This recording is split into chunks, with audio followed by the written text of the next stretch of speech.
Hey, what's going on? It's Coach Charlie with Attack Basketball Academy. Screens are so important when it comes to setting up scoring opportunities in basketball, but not many coaches go into depth on teaching them. Well, today, I'm going to show you exactly how to come off a screen in basketball. Let's jump right into it.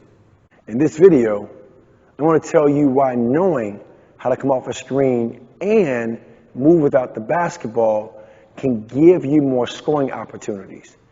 Then I'm going to tell you the number one secret to getting open and using any screens. Most of my players are blown away by the simple answer I provide them because no one ever told them. Last, I'm going to show you how to maximize your movement off a screen to get yourself open to make a play. So how does knowing how to come off a screen and move without the basketball get you more scoring opportunities? You simply won't over dribble. That's the key. When you understand how to come off a screen, there's no need to over dribble. Now, nothing against it, but to me, the dribble can be the most misguided and misused skill in basketball if players don't know exactly what to do with it when they get it. See, all of a sudden you start thinking while dribbling. You could tell, because thinking is like talking to yourself. And all of a sudden you see a player idly dribbling. We call it also drop dribbling. Okay? But once you understand the angles that you need to set up cuts, and also your teammates' angles, even when you're setting up a screen for them, it's a game changer. Because now you play with this mentality. Think about this. 5 players on the court. We say 100% effort, 5 players. We can look at each player at 20% increments, 20, 40, 60, 80, 100. One player has the ball. That's 80% of the players moving without the basketball. When you understand this concept, you're probably playing up to 80% of your game without the basketball. Not knowing how to use screens can stymie your development. Learning how to use them can skyrocket it. Let's keep it going. Before I tell you the number one secret to getting open and using any screen, I want to remind you to subscribe to this channel. I'm putting out videos daily to help develop you into a premium basketball player. Don't miss out on the content. Click the subscribe button. Now I'm going to share with you the number one secret to getting open and using any screen. Always go opposite of where the screen is coming from. That's simple. Always go opposite of where the screen is coming from. That's simple. So if you know the screen is coming from the right, go to the left. Vice versa. Right? It's nothing more than this. It's the understanding. Before you also change directions, you want to change speeds because there's an art of deception. And why you're taking advantage of going opposite is you're trying to get your defender to go with you. Because now, here's what's going to happen. If they don't go with you, you're going to cut behind them. Think about it. If they don't go with you, you're going to cut behind them. If they do go with you, you're going to cut in front of them. That simple. And here's another thing I tell players. See, the ball has eyes. It'll find you. So to go into also this point, keep your eyes on your defender. The ball has eyes. It'll find you. So now understanding how to go opposite of where the screen is coming from, to keep it that simple, you also want to learn how to change speeds and then change directions. It's all about getting to the ball. That's it. Now that I have shared the big secret about using screens to your advantages, comment below with the hashtag screen if you've learned something. Now I'm going to show you how to maximize your movement off a screen to get yourself open to make a play.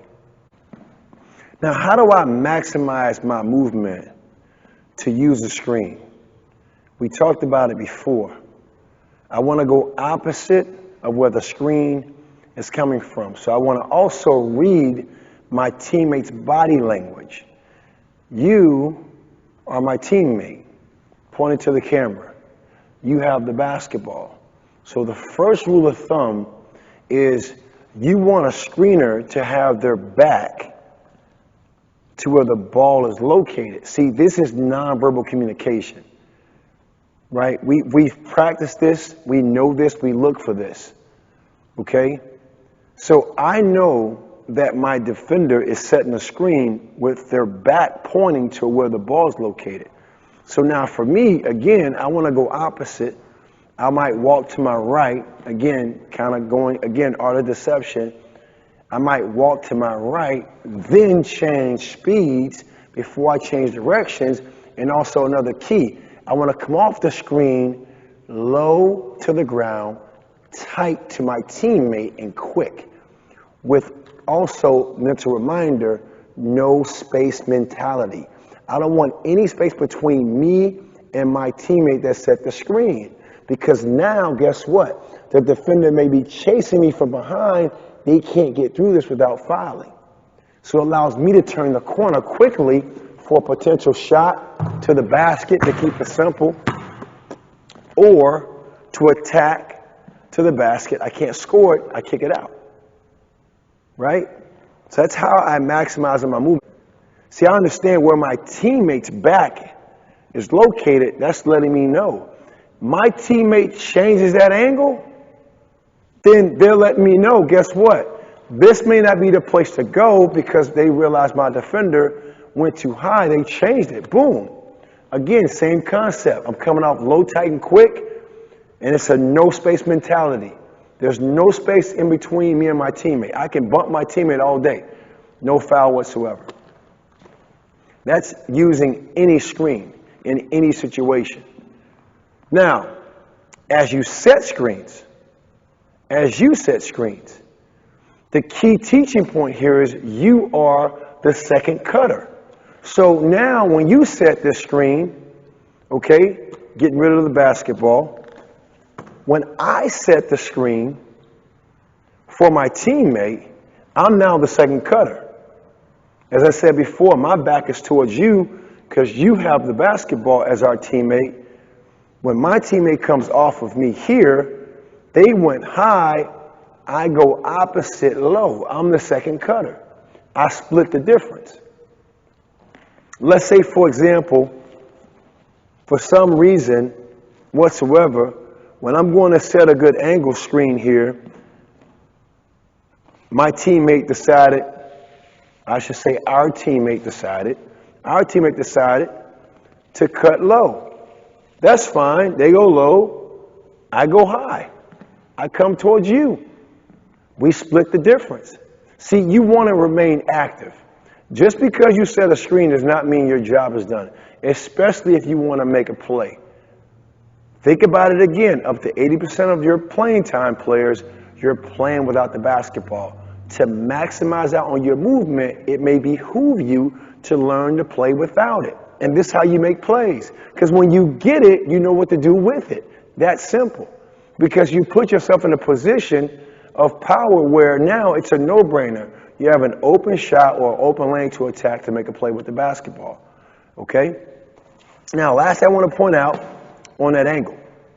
Okay? Let's go back to the original angle. Now, we talk about teams that love to switch. I'm coming to set this good angle. Once I set it, I hear switch, we hear switch. Think about this. My teammate here, their defender, is now awaiting to come towards me for the switch, while my defender is waiting to take on the switch of the person coming off the screen. As soon as we hear switch, as soon as you hear switch, you want to become the second cutter and split the difference. And by splitting the difference, what you're going to do, you're going to cut right in front of the face of the person that's switching on you. Right in front. And because I'm here, I'm stopping right in front of the rim and I want the basketball. And hopefully it's obvious I get it. Now I'm shooting a high percentage at the rim because this person had to switch, they're behind me. That's how you maximize out on screening opportunities. And to kind of give you a couple more things, After you set the screen, give you simple two options. Simple two options. I can screen. I'm the second cutter. I want to roll to the basket. I want to roll to the basket for an easy layup attempt. I don't get it. I just go to the other side, create space for another teammate. Okay? If they decide to say switch and my teammate, our teammate decided to go low, I now pop out, right? I pop out. And now what I'm looking for is a catch and shoot, right? Or shot fake, dribble drive to the basket to make a play. That's simple. Now that you know how to come off a screen in basketball, how would you like to have a guide that covers all the must-know basketball principles and in what situation to apply them? Well, you are in luck. If you click the link in the description of this video below, you can download the guide I put together as a gift from me to you. Enjoy it. Keep screening. Keep attacking.